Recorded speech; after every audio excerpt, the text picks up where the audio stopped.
nouvelle discussion Sport Talk, vous commencez à en avoir l'habitude. Aujourd'hui, nous avons la chance de recevoir Noémie San, directrice adjointe de la Maison du Sport au Féminin. L'association milite pour la promotion de l'égalité des genres dans le sport en France, un enjeu qui résonne de plus en plus fort. Noémie nous parlera de son parcours, son quotidien et de ce qui l'a motivée à s'engager dans cette mission. Elle nous partagera la vision et les actions concrètes de la Maison du Sport au Féminin. Place à cette discussion avec Noémie, on se retrouve tout de suite. Sport Talk, interview de Noémie, prise 1. Noémie, bonjour. Bonjour Joris. Comment tu vas en ce moment ? Très bien, merci. Merci d'avoir accepté l'invitation. On est là un peu pour parler de toi, parler un peu de la Maison du Sport au Féminin. On en a déjà parlé dans un épisode de Sport Talk, mais c'est l'occasion aussi de rentrer plus en détail sur les actions de la maison. Est-ce que déjà tu peux te présenter brièvement ? Alors, je m'appelle Noémie, je suis actuellement directrice adjointe de la Maison du Sport au Féminin, donc qui est l'association qui lutte pour que le sport soit plus égalitaire entre les femmes et les hommes, pour globalement promouvoir l'activité physique auprès des femmes et aussi accompagner les sportifs de haut niveau dans leur carrière. Et je voulais savoir quel était toi ton rapport personnel avec le sport ? Moi, j'ai toujours baigné dans le sport. Ok. Toulouse, c'est une ville où il y a des très grands clubs, donc j'ai toujours un peu suivi le rugby, un peu suivi le foot. Je suis allée voir quand j'étais jeune les Spacers, le TMB. Voilà, c'était classique. Et puis, j'ai toujours été très sportive parce que j'aime trop faire du sport, parce que je suis hyper dynamique. Donc, j'ai testé plein de sports différents avant de trouver le bon. Et je ne l'ai toujours pas trouvé. Ok. Voilà, donc non, je suis sportive, mais je suis toujours restée un amateur. J'ai jamais fait de compétition. Voilà, c'était pas mon ambition, c'était vraiment pour kiffer et prendre du plaisir. Ok. Tu nous parlais de la Maison du Sport au Féminin et ça sera aussi ce qui va nous suivre tout au long de cette discussion. Est-ce que tu peux nous expliquer véritablement qu'est-ce que c'est ? C'est une association qui a été fondée quand et qui a pour but de faire quoi ? Alors oui, c'est une association but non lucratif. Donc, elle a été créée il y a 2 ans maintenant, 2022, à l'initiative d'acteurs économiques, politiques et sportifs de Toulouse. Voilà, tout le monde s'est réuni autour d'une table sur un constat. On parle pas assez de sport féminin. Il y a trop d'inégalités entre les femmes et les hommes. Voilà, il n'y a pas de médiatisation. Les femmes sont très peu accompagnées en tant qu'athlètes de haut niveau. Donc tout ça, plus tout ça, plus tout ça, on s'est dit, qui le fait déjà ? Personne. Nous, on va le faire. Ok. Donc, cette structure a été montée et on a eu une très, très forte croissance en 2 ans, l'espace de 2 ans, puisqu'on a fait plein de projets, puisqu'on touche à plein de thématiques différentes. Donc, du coup, aujourd'hui, on est fiers de ce qu'on fait. On a encore besoin d'aller encore plus loin. On a encore besoin d'avoir beaucoup plus de fonds pour faire plus de choses et d'être plus grand. Voilà. Alors, du coup, j'ai 2 questions qui me viennent. Déjà, vous êtes basé à Toulouse, Oui. donc là, sur la région Occitanie. Est-ce C'est que vous ça. avez une volonté aussi nationale ? Oui. Notre but, c'est que le modèle en Occitanie soit dupliqué sur toutes les régions en France. Ça, c'est vraiment le must du must. Et après, oui, on aimerait bien aller sur Paris, on aimerait bien aller sur la région PACA, Bordeaux. Voilà. Et la deuxième question que j'avais, c'était financièrement, de quoi la maison a besoin ? D'argent, ça c'est sûr, comme message toutes est les passé. associations, oui. Aujourd'hui, on a un petit budget pour la structure qu'on est. On arrive à fonctionner avec des acteurs qui sont bénévoles très actifs. Notre conseil d'administration, aujourd'hui, ce sont des gens qui sont bénévolement investis dans l'association et qui nous aident énormément. On n'est que 2 salariés. D'accord. Et on a beaucoup de gens voilà, qui nous entourent et qui participent à tous les projets. Ensuite, oui, on recherche du mécénat. Donc, pour ceux qui ne connaissent pas, le mécénat, ça permet à des entreprises d'investir de l'argent dans des projets associatifs et de défiscalité derrière. Et c'est ce qu'on cherche. Des entreprises qui croient au sport féminin, qui croient à la cause, qui croient à cette lutte et qui voudraient mettre un petit peu leur pierre à l'édifice. Sur l'amélioration des conditions de vie, par exemple, des sportifs de haut niveau, de pouvoir aller sensibiliser dans les écoles, de pouvoir écrire un autre livre, de pouvoir développer le podcast qu'on a nous aussi. Voilà, de participer à tous ces projets-là qui permettent de parler plus de sport féminin et surtout de promouvoir l'activité physique auprès des femmes parce qu'il y en a plein qui font pas assez de sport. Alors, Voilà. on a cette vocation beaucoup ici à parler de sport de haut niveau, mais il n'y a pas que le sport de haut niveau, Oui. Il y a le sport santé, le sport pour tous, et c'est très important de le dire. Est-ce que les femmes sont aussi un peu plus réfractaires que les hommes à faire du sport ? J'ai l'impression que ça commence à s'équilibrer quand même. Oui, mais il y a toujours des freins. Les freins, c'est quoi ? La santé, l'arrivée des règles, par exemple. Une fille sur 2 arrête de pratiquer une activité physique à l'arrivée de ses premières règles. La grossesse, la maternité. La grossesse, typiquement, c'est 80% des femmes qui arrêtent de faire du sport dès qu'elles tombent enceintes. Ensuite, la maternité parce que c'est le manque de temps. Ouais. Ensuite, après, on a le vieillissement. On a l'insécurité aussi, parce qu'une femme dans une salle de sport ou en plein hiver qui va faire un footing à 19h, elle se sent pas en sécurité. Il y a de plus en plus d'actions. Hein. J'ai Tout vu à fait. dans des salles réservées Oui. à l'intérieur pour les femmes. Je trouve que c'est des belles actions. Hein. Tout à fait. Après, voilà, c'est pas simple pour une femme d'aller s'inscrire dans une salle de sport, de pas connaître les machines. Voilà, faut se faire former aussi, il faut avoir un budget. Clairement. L'autre frein, c'est typiquement le financier. Voilà, le temps aussi dans sa carrière de pouvoir aller faire du sport en club, par exemple. Voilà, de se dégager un créneau. Donc, il y a plein de freins différents pour les femmes, oui, pour faire du sport. Alors, toi, au niveau plus personnel, tu n'as pas que travaillé avec la Maison du sport au féminin. Tu avais quand même... avant, tu as fait quand même des projets. Mhm. Tout au long de ta carrière, quels étaient les plus beaux projets sur lesquels tu as pu travailler? J'ai travaillé à la Ligue Occitanie de rugby, par exemple. Bon, j'étais simplement stagiaire, mais c'était un très beau projet parce qu'on a organisé la finale du championnat de France de rugby à 7 à Albi. Ok. Et c'était la première fois que je me confrontais à l'événementiel sportif. Et j'ai adoré. J'ai vraiment D'accord. adoré. Et c'est là où je me suis dit, oui, je crois en ça. Parce que depuis jeune, j'ai toujours voulu travailler dans le sport. J'ai toujours voulu travailler dans l'événementiel sportif. Et ça l'a confirmé. Voilà, c'est des trop beaux projets, en fait, de faire de l'événementiel sportif, d'organiser des compétitions, de voir la ferveur des supporters, toute l'organisation autour des sportifs et des sportives. Voilà, c'est super chouette, je trouve. Et du coup, est-ce que tu as quand même ce sentiment qu'il y a une cause personnelle aussi au niveau du sport féminin, que tu arrives à transmettre aussi avec la maison, cet engagement personnel qui est un peu nécessaire pour un tel projet? Tout à fait. Typiquement, la campagne de promotion de l'activité physique pendant la grossesse qu'on va sortir l'année prochaine, c'est une campagne d'affichage. C'est plus ou moins à mon initiative parce que j'ai été enceinte.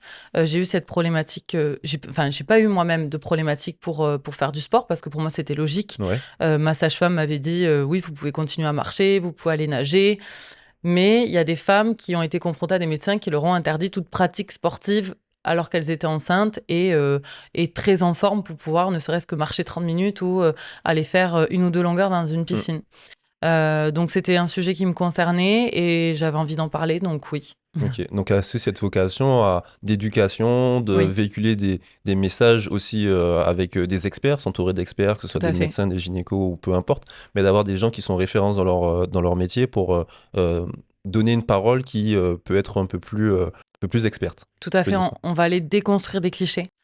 Déconstruire des mauvaises informations, des fausses informations, que ce soit pour sensibiliser aux stéréotypes chez les enfants ou que ce soit pour promouvoir l'activité physique auprès des femmes. Est-ce que tu peux nous parler un peu des futurs projets qu'il y a pour la Maison du sport au féminin, mais même peut-être un peu plus généralement pour toi?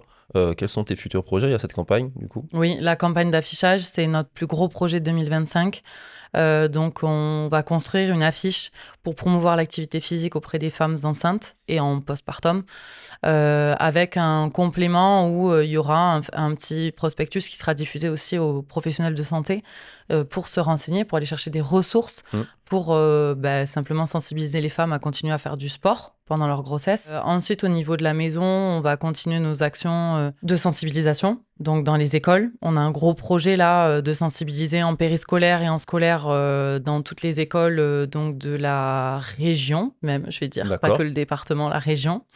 Voilà, on va essayer de se déployer et puis continuer à diffuser notre livre, puisqu'il nous reste encore des exemplaires de notre livre Battante, elle rêve en grand, où c'est 9 sportifs d'Occitanie qui parlent de leur parcours. Donc, on va continuer à le diffuser, à en parler, que ce soit un modèle, des modèles pour les jeunes filles et les enfants.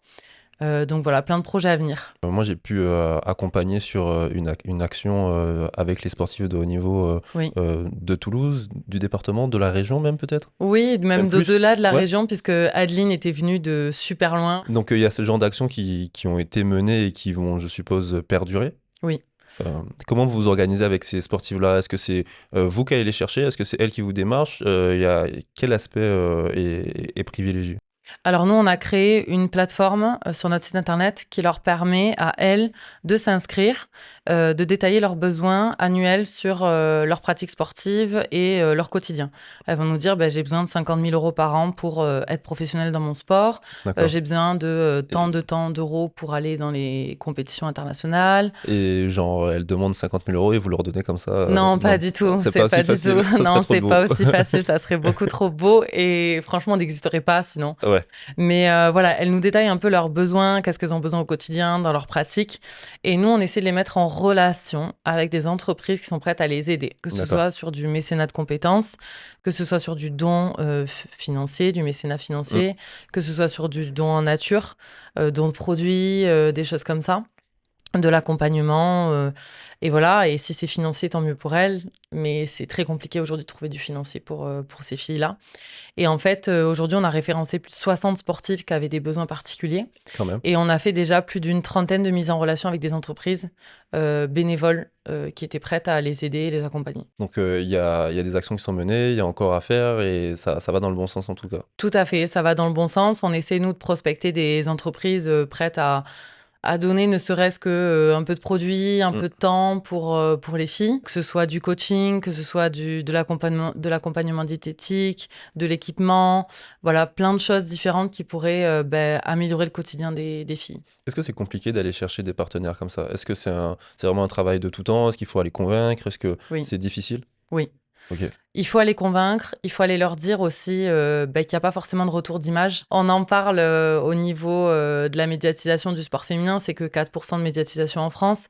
Donc c'est difficile d'aller convaincre une entreprise, de lui dire vous allez donner des produits à une sportive, mais il n'y aura pas forcément de retour d'image derrière. Donc oui, c'est compliqué. Qu'est-ce qui pourrait changer la donne? Qu'est-ce qui pourrait faire bouger les lignes? Médiatiser plus le sport féminin, accompagner bénévolement plus les sportives, voilà, que monsieur et madame tout le monde puisse aller un petit peu donner sa pierre à l'édifice sur la carrière d'une sportive, que ce soit en allant voir des compétitions, en les suivant sur les réseaux sociaux, en accompagnant des clubs, en donnant un peu de temps, ne serait-ce que même un tout petit peu d'argent à ces filles-là.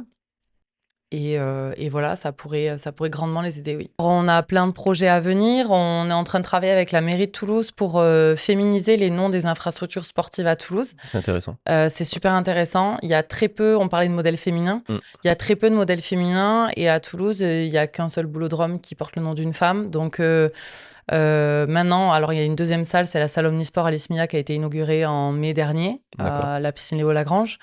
Voilà, donc nous, on a un gros travail de féminisation de ces noms-là, pour que les jeunes filles et les jeunes garçons aient des modèles et des noms en tête aussi. Clairement. Voilà, un travail un peu politique. Et après voilà, les projets comme je disais tout à l'heure, et puis c'est tout. On a vu à l'occasion des Jeux Olympiques de Paris, c'était la première fois où on a arrivé à une parité entre les femmes et les hommes. Oui. Est-ce que la maison s'inscrit aussi à travers ces Olympiades-là? Est-ce qu'il y a un travail qui est fait justement sur 4 ans, comme ça peut être le cas pour un sportif ou une sportive olympique? Oui, alors nous, on était tellement récents que on a loupé un peu le coche de Paris 2024. On a quand même beaucoup communiqué dessus. On a beaucoup mis en avant les sportives qui étaient présentes sur ces Jeux-là. Moi, je suis allée au JO de Paris personnellement, voir une compétition. Je pense qu'on va un peu plus travailler l'arrivée des JO de Los Angeles. Pour essayer de mettre en avant un peu plus le sport féminin, pour essayer d'aller chercher aussi des ressources pour les filles qui vont partir au JO. Clémence et Aline de l'équipe de beach volley, elles vont avoir besoin, je pense, de choses pour aller vers ces JO de Los Angeles. Donc peut-être anticiper un peu plus, puisque nous, on n'a pas eu le temps d'anticiper sur 2024, sur Paris 2024. Donc oui, anticiper un peu plus leur départ sur les JO et peut-être un peu mieux les accompagner. Est-ce que vous avez aussi cette contrainte de nombre de personnes à accompagner? C'est-à-dire, est-ce que, parce qu'on a pu le voir sur le shooting, ça demande quand même énormément de logistique. Oui. Je pense que tu étais un peu à ce rôle-là, donc tu dois le savoir mieux que moi. Mais ça demande de la logistique aussi pour que chacun puisse passer, etc. Donc il y a aussi, avec vos moyens, vous ne pouvez pas non plus être partout et aider tout le monde. Est-ce que vous avez ce frein-là? Oui, tout à fait. On ne peut pas aider tout le monde financièrement. Ce shooting photo, il nous a coûté quand même beaucoup d'argent. C'était quand même un gros budget sur l'association. Ça nous a pris beaucoup de temps de l'organiser. On a envie de multiplier ces événements-là pour les filles le seul frein qu'on va avoir, c'est le financier. Ça, c'est sûr et certain. Donc, on va essayer de se faire sponsoriser, entre guillemets, ces événements-là pour avoir des partenaires financiers sur des événements comme celui-là. Donc, oui, on fait de la sélection. C'est obligatoire, on va dire. Parce qu'on ne pouvait pas, sur ce shooting-là, on a eu 15 filles. On ne pouvait pas en avoir plus. Parce que déjà, on ne pouvait pas se démultiplier sur la journée. On avait 3 photographes. C'était déjà énorme, 3 photographes. Totalement. Je te Donc, 15 filles qui se sont relayées sur le shooting photo toute la journée. Donc oui, on aimerait que ce soit plus grand, qu'il y ait plus de photographes, plus de monde sur nos événements. Oui. Est-ce que tu peux aussi potentiellement nous parler des gens qui vous aident déjà, en fait, parce que Oui. ce shooting photo-là, il était dans un certain cadre, en fait. Qui a été partenaire de ça et qui a été aussi facilitant là-dessus? Alors nous, on a eu tout le conseil d'administration et surtout les mécènes de la Maison du Sport au Féminin qui ont participé à cet événement-là. Je vais préciser qu'on a été invité par le Blagnac Rugby, Oui. donc le BSCR. C'est eux qui nous ont accueillis dans leurs locaux gratuitement pour pouvoir réaliser ce shooting photo, donc en collaboration aussi avec la mairie de Blagnac. On a fait intervenir le chargé de communication du TFC. Donc là aussi, c'était du bénévolat. Il est venu pendant 2 heures proposer des conseils aux filles sur la gestion des réseaux sociaux. Donc c'était du bénévolat. Donc merci encore au TFC. Voilà, la Dépêche du Midi nous a beaucoup aidé aussi sur la communication autour de cet événement. On devait faire intervenir une journaliste sur l'événement, mais ça s'est pas fait au dernier moment. Voilà, donc comme je disais, toutes les personnes qui gravitent autour de la maison, que ce soit le conseil d'administration ou les mécènes, ils sont vraiment acteurs dans cette maison. Ils sont pas juste là pour faire un chèque et disparaître. Ils sont vraiment très, très acteurs et on est très contents de pouvoir compter sur eux aujourd'hui. Et vraiment, on les remercie au quotidien d'être vraiment actifs pour ces filles. Et on espère qu'il y en aura d'autres et que ça Oui. pourra servir la cause. C'est ça. Je crois qu'on a fait un peu le tour de la question. En tout cas, on a pu parler de la Maison du Sport au Féminin. Moi, ça me tenait à cœur parce que pour avoir accompagné sur cet événement-là, j'ai trouvé que c'était très intéressant, très bien mené, très bien ficelé. Donc, bravo déjà. Merci. Et j'espère que ça pourra se multiplier et que ça pourra servir au plus grand nombre. En tout cas, merci pour cet épisode, de l'avoir regardé. Et on se dit à bientôt pour une nouvelle discussion. Merci Noémie. Merci Joris, à bientôt. À bientôt.